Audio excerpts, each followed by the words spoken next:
What a fortunate turn card for Mr. E. Has Doug in the blender on the river. Doug saying, I really thought I was going to win money today.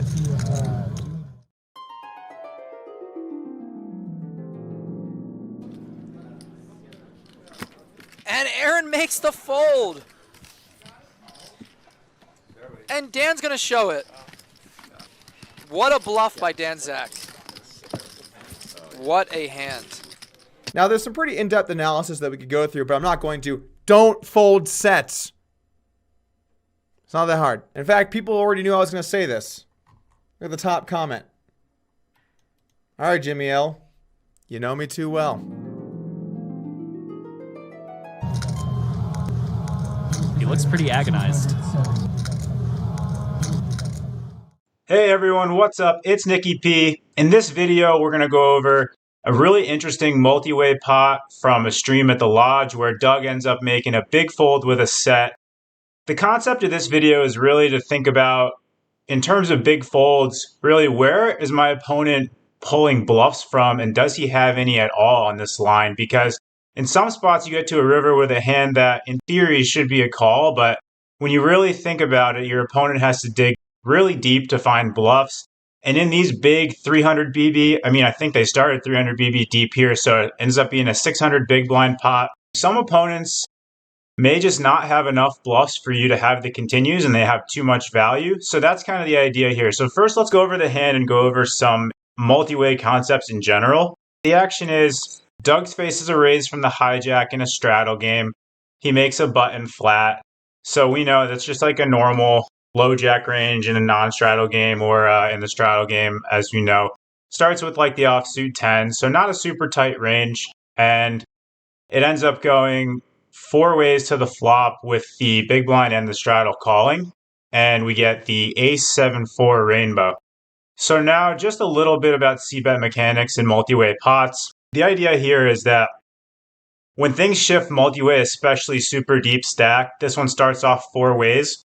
Our c-bet strategies get very tight, very passive, and very blocker oriented. We're really concerned with our opponents having 2 pairs and sets. We don't start blasting off as we would sometimes in single raise pots, although this board, the nature of it, we'd be very passive in a single raise pot in general anyway. On the ace 7-4, we are going to be really tight, like checking 90% of our range. And we want to draw c-bets, our heaviest c-bets. Of that 10% of the time we are betting, we want to just mix ace-x. Like I said, we're really concerned with our opponents having continues from ace-4, ace-7, just top pair.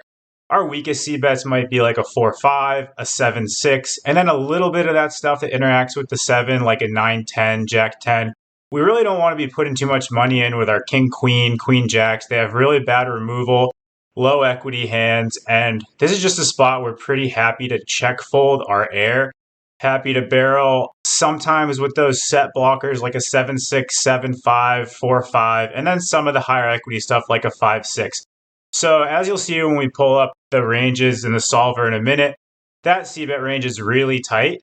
And now it goes c-bet from the hijack, and then Doug makes a raise right away with the pocket 4s, which I do like. You do want to fire money in right away. And the out of position player does have to make continues with some of his pocket pairs that he c-bets really low frequency, a bunch of ace-x, and of course the 7-6, 5-6 type stuff. So this turn card is a really bad card for Doug, because not only does he now lose to 8s, but also 5-6 got there, which is a prominent c-bet hand in continue versus the raise. So Doug already has cause for concern on the turn, but he's going to want to put money in at least some of the time, get some value from ace-x. 7-8 just made 2 pair, which of course isn't folding. But Doug's hand is not necessarily like excited to start stacking off for 300 BBs here. So he does end up facing a raise on the turn, and this is where it's really important to think about what our opponents are capable of.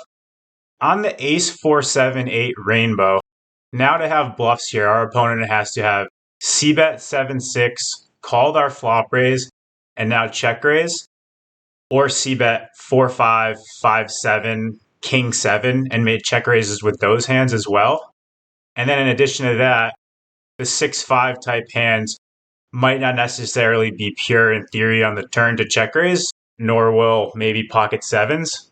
But it's really interesting to think about if we face an opponent that always raises 5-6, always raises pocket eights and pocket sevens, and really doesn't find those check raises with 4-5, 4-6, 7-5, then we're already going to be indifferent on the turn.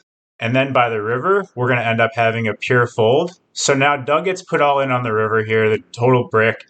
And he knows he's already in the blender. He knows he's indifferent. On the stream, they do mention that he's randomizing. He mentions it himself, which I think in theory, of course, is mandatory because you have to protect your range here. These sets are a big part of it on this line. I just wanted to show you guys that in these spots where your opponent has to reach really hard to find bluffs with actions they would have taken on earlier streets, it's okay to make huge folds and you're going to save a lot of money versus the population.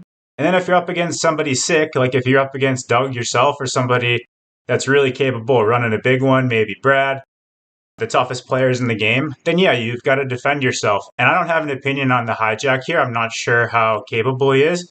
But the idea here and the idea with the Smash Live Cash course is when you play against different opponent types, how important it is to make these adjustments and think about where they're drawing bluffs from.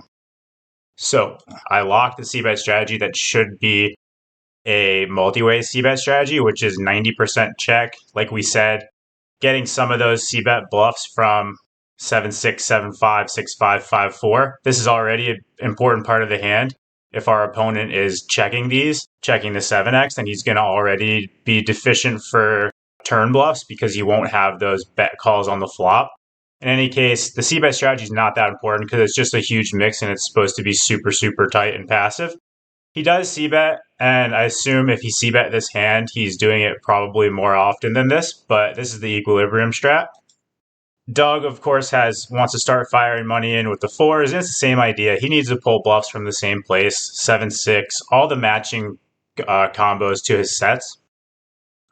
So I did have to force and lock continues from these mid-pocket pairs because eights here would be a pure fold in theory, but it was continued in game, so I assume it was always getting continued.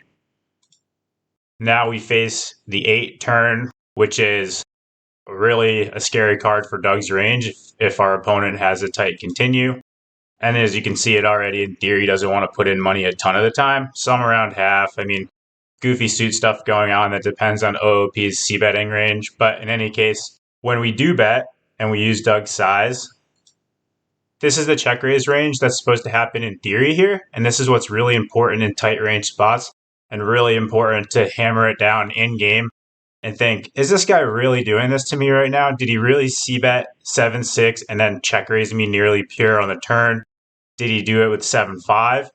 Is he slow playing 6-5 the turn straight? Because a lot of people want to rifle money in with that right away. And if he's pure check raising 8s, probably pretty likely he's pure check raising 7s as well. Maybe a little aces, but probably not 8-7, probably not ace-8.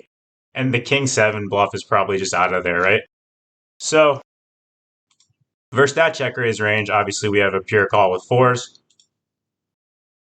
And then we get that deuce. OOP wants to put in all the money with 8s. And as you can see here, he's not even shoving 7s for value. He's checking them after check raising because Doug's going to pull some bluffs from 7x versus the check. But when we put it in, we have nearly a pure call like he did randomize here, but this is like a 93% call here. Like I said, going to be indifferent versus great players that do have all those bluffs. You are supposed to fold sets. 7s is tough here because 7s block all the bluffs. So that's, again, the point of our Smash Live Cash course is to take what's, there's so much publicly available solver stuff out there. People are starting to kind of play computer poker a little bit more. And you just have to be really careful because you can look at this and say, oh, I did well. I randomized. I should have called a lot. But then if you just make some tweaks to that turn range, as you can see, same flop strat. Doug makes the raise, continue with the call, get the 8 turn, check. Now you can see with the no lock strat here, we've got even more betting. He's going to put in money with his sets. He's going to put in money with 6-5, and then maybe 10% of the time find these bluffs instead of pure. Take out that king 7. take out the 8-7 value. So now he's just super value heavy with 5-6. We do give him some bluffs, but I do think it's rare that people find bluffs in a spot like this. And if you're up against an opponent that doesn't have these bluffs, which as we've already established is pretty tough to get there because you have to have c-bet continued and then found the check raise nearly pure. I do think it's like a pretty special play for some people to find it 10% of the time even. So now Force is already nearly pure folding the turn. It's just continuing a little bit. Again, it's student interaction stuff. And then when they do call, face the pot bet. It's a pure fold. And we can see losing a bunch of chips. And Doug did a good job to find this fold in game. What a fortunate turn card for Mr. E. Has Doug in the blender on the river. Doug saying, I really thought I was going to win money today. He looks pretty agonized. It's hard to imagine this being a fold for Doug here. But it smells like 5-6 is honestly the hand I would be really worried about is Doug. 8s is possible, obviously.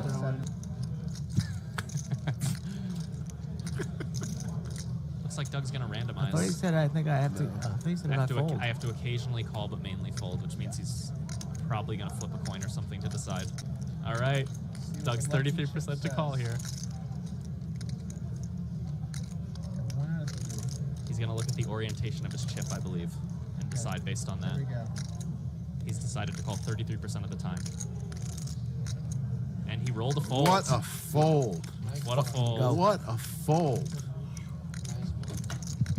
Of course, it's an extreme example, but I do think in live cash games, you face players that do not have bluffs in these lines, and it's really important to slow down. Don't think about your relative hand strength right away. Think about what they need to do to get there and what your response should be to somebody who you think is underdoing those bluffs. So that's the point of today's video. Thanks for watching. The course is coming out real soon, so keep your eyes up for the next promo vid coming out next week.